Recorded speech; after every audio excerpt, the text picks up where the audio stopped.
bicara tentang Bismillahirrahmanirrahim.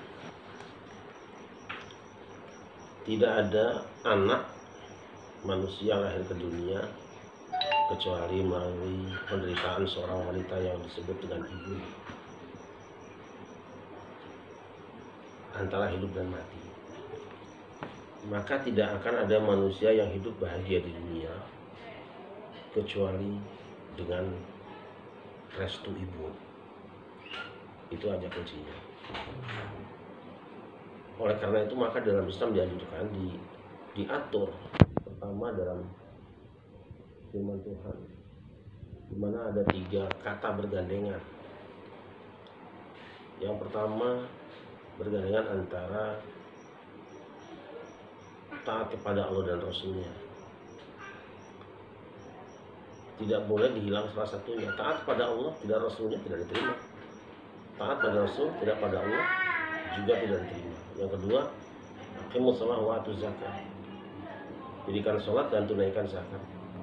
Orang sholat tidak berzakat kalau punya harta tidak diterima itu sholatnya. Pun juga orang yang berzakat tidak sholat tidak diterima zakatnya. Yang ketiga adalah anishkurni wal walidaik. Bersyukur kepada Allah dan kepada kedua orang tua.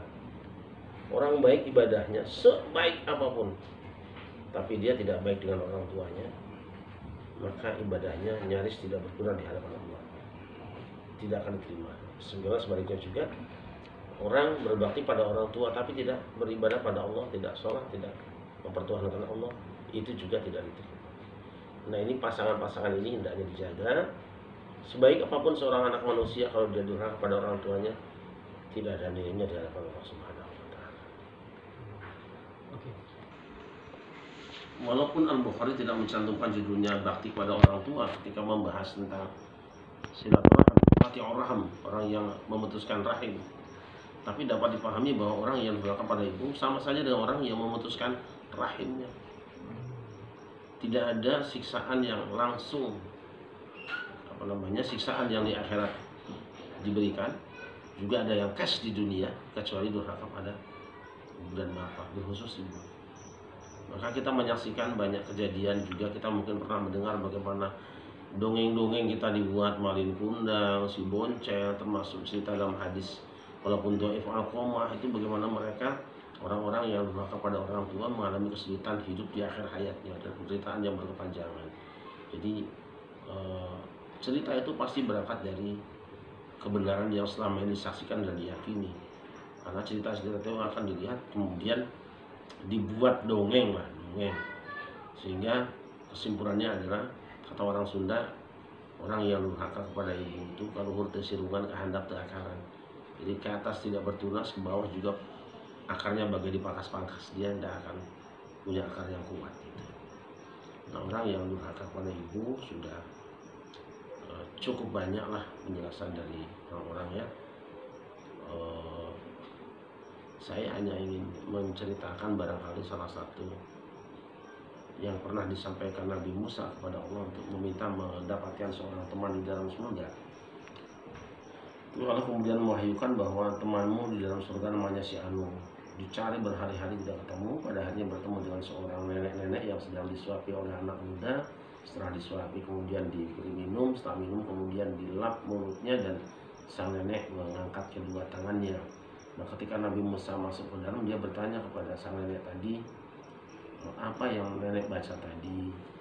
Si nenek bilang, saya bahagia punya anak laki-laki satu ini. Saya seorang janda. Nah, dialah yang setiap hari mencucikan pakaianku, masak makananku, bahkan nyuapi aku dan merawat aku pagi, siang, dan malam. Maka aku merasa bahwa yang paling layak aku minta doa kepada Tuhan adalah aku minta bahwa anakku ini menjadi temannya Nabi Musa di dalam surga. Ibu pernah melihat Nabi Musa? Belum pernah. Pernah bertemu juga belum. Kenalkah ibu dengan saya? Tidak. Saya Nabi Musa itu yang diberitahu sama Allah bahwa memang anak ibu teman-teman saya di dalam surga. Jadi begitu mulianya buah yang diberikan kepada seorang yang berbakti kepada ibunya, juga kedua orang tuanya tentunya. Dan ada sebuah hadis yang menceritakan bahwa ada sahabat Nabi yang saking semangatnya ingin berjihad, ikut jihad dengan Rasulullah, Nanti satu hadis tentang hijrah, tapi ini tentang jihad. Dia minta izin untuk berjihad dengan Rasulullah, itu ibadah yang sangat luar biasa kan. Rasul bertanya, apakah kamu masih punya orang tua? Punya ibu dan bapak. Mereka izin? Tidak. Mereka bahkan menangis selepas kepergianku ini. Rasul mengatakan, irji' ilahima wa adhikuma kama auqaitahuma. Pulanglah kamu kepada mereka berdua dan buatlah mereka tersenyum sebagaimana kamu telah membuat mereka tadi menangis. Fafihima fajahid, jihadmu itu membahagiakan mereka berdua. Bayangkan begitu tingginya nilai berbakti pada kedua orang tua sampai jihad mengorbankan jiwa raga itu di bawahnya kelas itu. Dan itu sesuai dengan hadis riwayat Al-Bukhari di mana sahabat Abdullah bin Mas'ud pernah bertanya, wahai Rasulullah, amal perbuatan apa yang paling baik di sisi Allah? Yang kalau aku lakukan Allah mencintai aku. Rasul jawab, as-sholatu ala waqtiha.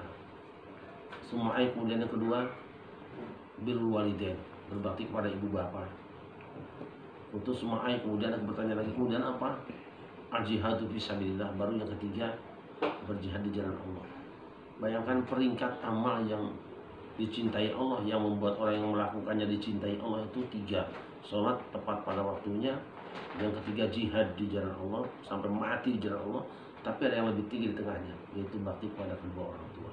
Jangan main-mainlah dengan orang tua. Saya kira itu sudah cukup bagi orang yang menyadari betapa pentingnya orang tua. Tapi gampang sebenarnya. Memang kamu keluar dari pohon pisang atau dari pohon kelapa, atau kamu diprodak oleh mesin-mesin canggih itu.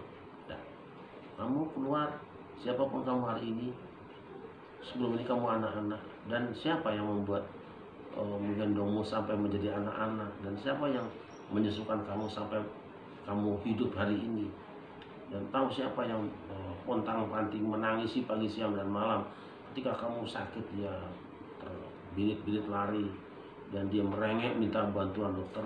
Dia jual apa yang dia punya, dia keluarkan uang apa yang dia miliki. Memang siapa yang melakukan itu? Memang dia mertuamu? Memang dia pacarmu? Memang dia bosmu? Bukan. Ibu dan bapakmu itu. Maka ketika ada orang yang naik haji gendong ibunya, bayangkan saja itu, tawaf digendong, sa'i digendong, kan berat sekali itu, berkilo-kilo loh itu. Wukuf digendong, jumroh digendong, dan seterusnya. Selesai haji dia bertanya kepada sahabat Nabi Abdullah bin Umar, wahai Abdullah bin Umar, apakah perbuatan saya gendong ibu saya ini sudah cukup membalas kebaikan ibu saya? Jangankan kamu balas kebaikan ibumu selama ini, setetes darah saat melahirkan kamu, kau belum balas itu. Kau belum balas itu. Bayangkan orang yang menggendong orang tuanya, digendong berat ya. Mungkin juga ada rasa malu gendong di depan orang lainnya. Itu belum sebanding dengan satu tetes darah saat melahirkan. Apa yang sudah kita lakukan pada mereka? Nah, ini untuk kita ya, anak-anak yang kita berbahagia, orang yang masih punya orang tua. Bahagia. Itu pintu surgamu ada di situ. Sampai Rasul pernah membaca doa, amin, bukan baca doa, dia amin, amin, amin. Para sahabat bertanya, ini kok aminkan apa? Nah, salah satunya adalah karena waktu itu ada malaikat Jibril bicara di depanku. Rugilah orang yang bertemu dengan Tuhan puasa tetapi dia tidak diampuni karena tidak bisa menggunakan, memanfaatkan bulan Ramadan. Dan salah satunya adalah celakalah, rugilah orang yang masih hidup kedua orang tuanya tapi tidak berbakti pada mereka sehingga menyebabkan dia masuk ke dalam surga. Rugi sekali. Itu celaka kata malaikat Jibril. Itu porsi kita sebagai anak-anak kalian yang masih punya orang tua, ya surgamu di situ, suksesmu di situ.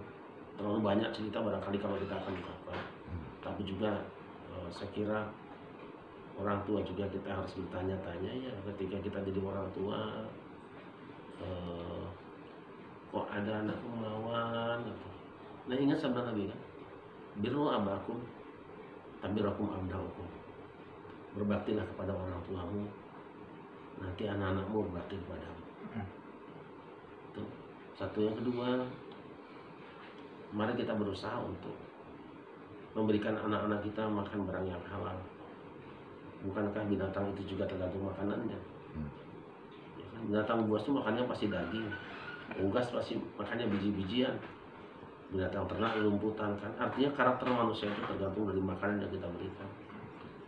Saya tidak akan berkata kepada siapapun, tidak akan menisbatkan omongan ini pada siapapun, tapi kepada seluruh saudara-saudara saya, berusaha untuk makan barang yang halal dan jangan berikan barang yang kamu dapatkan dari cara-cara yang tidak dibenarkan secara syariat atau secara hukum, lalu kau berikannya pada anak-anakmu. Sebab apa? Mungkin anakmu akan sakit-sakitan sehingga kamu yang menderita merawatnya, atau bisa jadi sehat badannya tapi perilakunya memalukan dan membulukan kamu. Jadi tanamlah bunga kalau tidak ingin panen alang-alang. Oke.